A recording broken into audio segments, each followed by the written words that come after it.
Direct News TV. August 17, 2023. Russia-Ukraine War, List of Key Events, Day 541. Fighting. Russia's Ministry of Defense reported that Ukraine lost 4 U.S.-supplied Stryker armored vehicles in a successful Russian offensive in Ukraine's Donetsk region, according to the RIA Novosti news agency.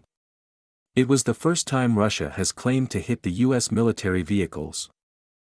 Ukrainian President Volodymyr Zelensky signed 2 laws to extend military mobilization and martial law in the country until November 15.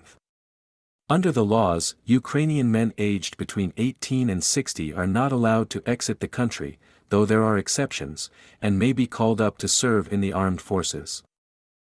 Ukraine's defense ministry launched a new campaign urging military-age citizens to update their data at army enlistment offices and overcome their fear. Deputy Defense Minister Hanna Maliar said that military-age citizens are duty-bound to keep their personal data at draft offices up to date. The Washington Post reported that Russia is making progress towards mass-producing an attack drone that can travel more than 1,600 kilometers, 1,000 miles, and hit Ukrainian cities. Moscow is working on its version of Iran's Shahed-136 drone, despite sanctions on components that Russia needs from other countries to build the aerial vehicles, according to the newspaper. A 61-year-old woman was killed and a 60-year-old woman was injured in Russian shelling of the Ukrainian city of Kupiansk, emergency services said. Ukraine will likely be successful in ensuring that it will have sufficient fuel reserves during the country's winter period, the United Kingdom's Ministry of Defense said in an update on the conflict.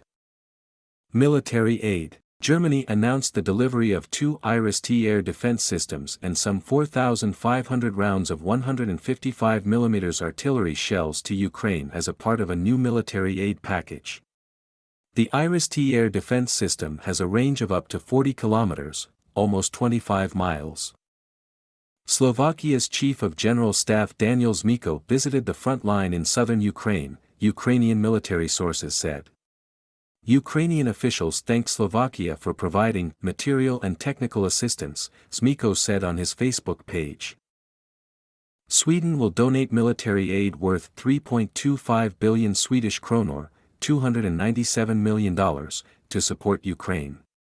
The package seeks to strengthen Ukraine's air defense and also support the country's armed forces with spare parts and emergency supplies, Sweden said. NATO chief Jens Stoltenberg said Russian President Vladimir Putin underestimated the Western military alliance and reiterated that Kyiv would receive support until it wins the war. Politics. An October 16 performance in the Czech capital by Russian opera singer Anna Netrebko has been cancelled. The announcement came after the Prague government said that all its coalition parties opposed the concert at a time when Russia waged war on Ukraine. Russian authorities have opened a criminal investigation into Grigory Melkonians, co-chair of Russia's leading election watchdog Golos. Melkonians was taken in for questioning and police also raided the homes of 14 Golos members in 8 different cities, Russian media reported. 80% of residents in parts of Ukraine's Luhansk region controlled by Moscow-backed separatists have been issued with Russian passports, Russia's state news agency RIA Novosti. Black Sea tension. Turkish authorities issued a warning to Russian counterparts to avoid escalating tension in the Black Sea after an incident involving Russia's navy and a Turkish cargo ship. Russia said on Sunday that its Vasily Bykov patrol ship had fired automatic weapons on the Palau-flagged Sukru Okan vessel after the ship's captain failed to respond to a request to halt for inspection. Regional security. NATO's Stoltenberg said the military alliance had not detected any changes in the stance of Russia's nuclear forces and the Western alliance had seen no reason to reconsider its own corresponding nuclear position. Russian President Vladimir Putin is not pushing Belarus into joining the war in Ukraine, Belarusian President Alexander Lukashenko said in an online interview with a pro-Russian Ukrainian journalist. Lukashenko warned that he would respond in the event of external aggression against his country, including through the use of nuclear weapons that Moscow has stationed in Belarus.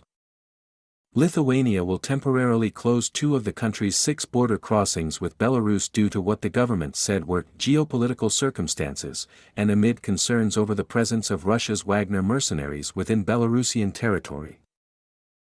China's Defense Minister Li Shangfu visited Belarus and said his country would increase military cooperation with Minsk.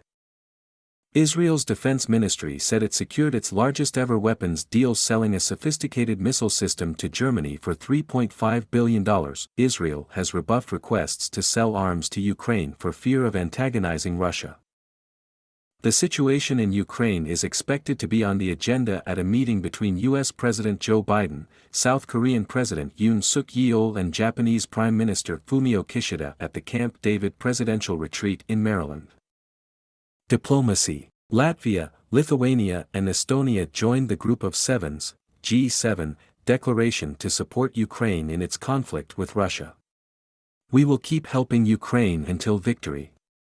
We will support Ukraine on its path towards NATO and EU membership, Estonian Prime Minister Kaja Kallas said on social media. Ukraine will not complete all 7 recommendations made by the European Union to join the bloc by October, Ukraine's Integration Minister Ole Stefanishina said, according to the Interfax news agency. Stefanishina said, however, that she expected EU accession talks to begin by the end of the year.